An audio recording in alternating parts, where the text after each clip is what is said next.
MCQ અથવા દાખલામાં આ પ્રકારનું પૂછાઈ શકે. 7મા ચેપ્ટરનો ટોપિક છે. કેન્દ્ર આપેલું છે 4 અને -3. બિંદુ એ આપેલું છે 8 અને 9. એ બી વ્યાસ છે અને બિંદુ બી ના યામ શોધવાના છે.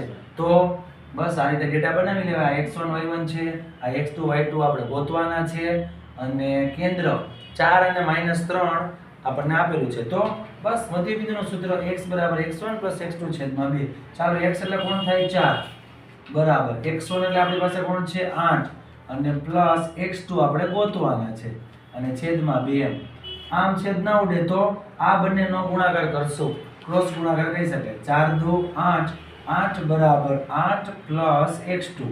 હવે આ પ્લસ 8 આ બાજુ તો કેવા થાય માઈનસ, એટલે કે 8 માંથી 8 જશે બરાબર x2.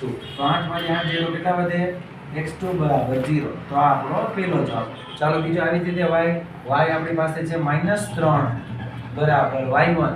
y1 એટલે છે 9 અને y2 એટલે આપણી પાસે ગોતવાના છે y2 છેદમાં 2. આમ છેદ નથી ઉડતા એટલે આમાં પણ ક્રોસ ગુણાકાર થશે આ બંનેનો.